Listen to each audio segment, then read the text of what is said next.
Yes, mate, how's it going? My name's Lee, and welcome back to the FPL Punk YouTube channel. This is the very first episode of a brand new series called This or That, where we put two players head to head, comparing form, fixtures, and data, then make a decision on who is the best option between this player or that player. Let's jump straight into today's matchup. Who should you pick? Let's find out. Get strong.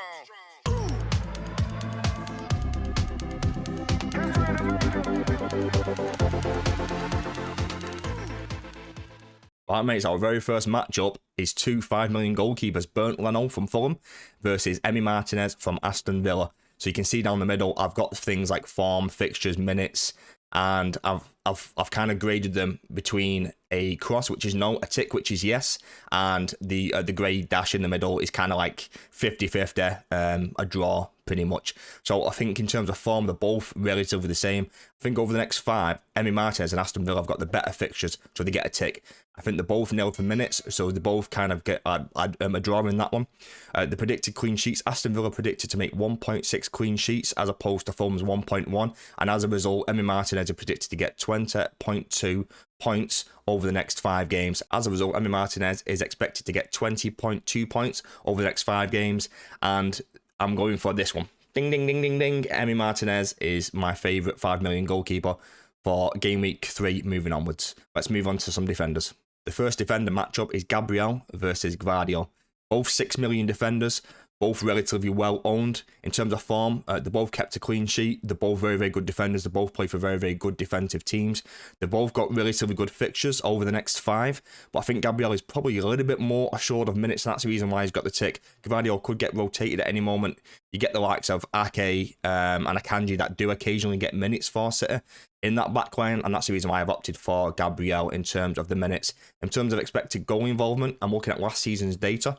I'm expecting Gvardiol to get at least 1 goal involvement over the next 5, as opposed to Gabriel, who might only get 0.5. So I'm giving that little section to Gvardiol. However, Arsenal are predicted to keep 2.4 clean sheets over the next 5, and that's reflective of their 3 really nice home games of Brighton, Leicester, and Southampton.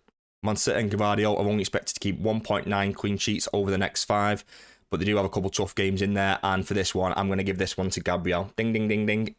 Moving on some budget defenders, 4.5 million defenders. Leif Davis, 1.7% owned Ipswich defender versus Ezri Konsa, 4.5 million defender for Villa, 12.6% owned. In terms of form, they both haven't started the season particularly well. However, I think Ezri Konsa have got the better fixtures moving forward, in my opinion, with the likes of Leicester, Everton, Wolves and Ipswich in the next 5, as opposed to Leif Davis, who has got Brighton and Villa in the next 5.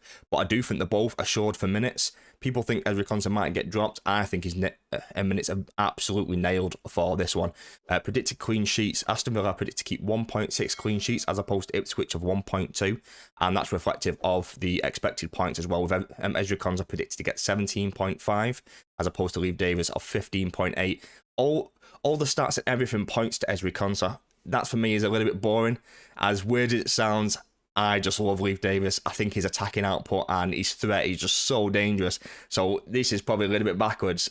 I'm going for Leif Davis, mate, and let's have it.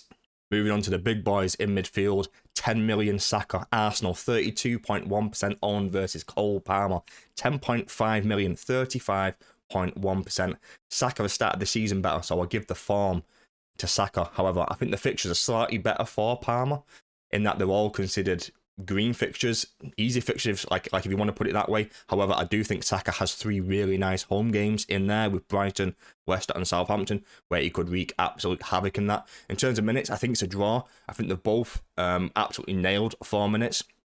Their expected points, Saka's predicted to get 30.5 points over the next 5 games, as opposed to Cole Palmer, who was predicted to get a little bit higher, of 32.7. I think this is because of the talismanic nature of Cole Palmer, and they do get a lot of penalties, or previously they have had a lot of penalties, and if that's the case, Palmer might do pretty well over the next 5. The predicted team goals are absolutely even, of 8.5 for Arsenal and Chelsea over the next 5. However, probably a little bit strange, I'm still going to go Saka on this one. That way. I'm still going to go Saka on this one. I just love him so much. I think his home fixtures in particular of the Brighton, Leicester and Southampton outweigh the 5 of Palmer.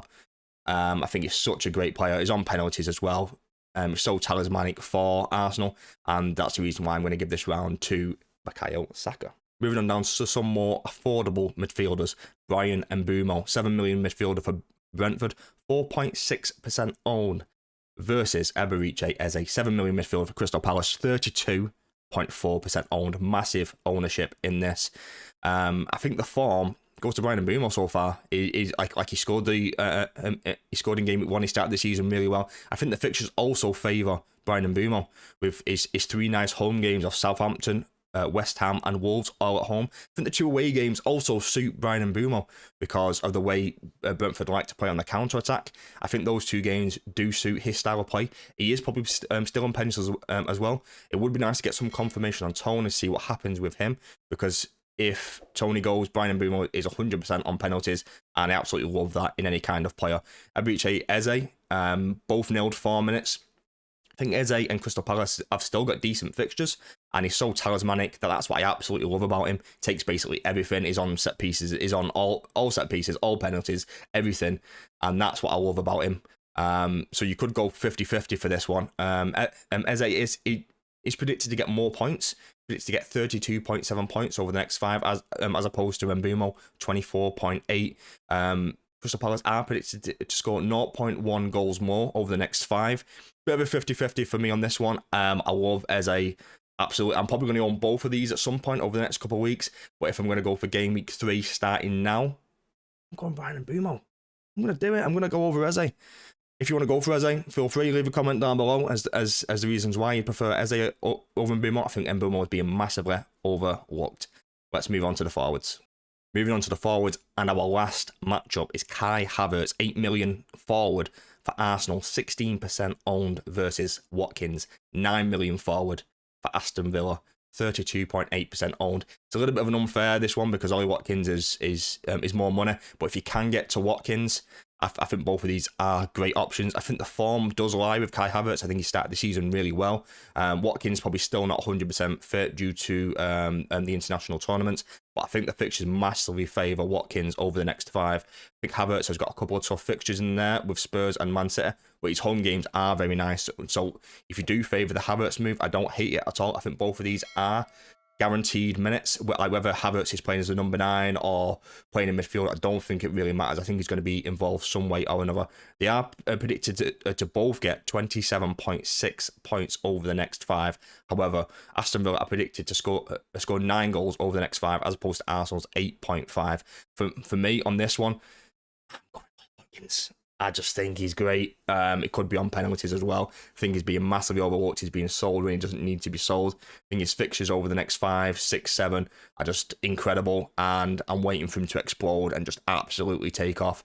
If you haven't thought about Watkins, or you already own Watkins, I would not be selling him. Great option. Love him as an option. Can't wait to own him in the next couple of weeks. Right, mates, that's all for today's This or That very first episode. I hope you enjoyed. Who are you picking for your team? Do you think I've got any of those decisions wrong? Let me know in the comments down below. If you found this helpful, subscribe to the channel, give it a thumbs up, share it with your fellow FPL managers. See you in the next one. Good luck this game week.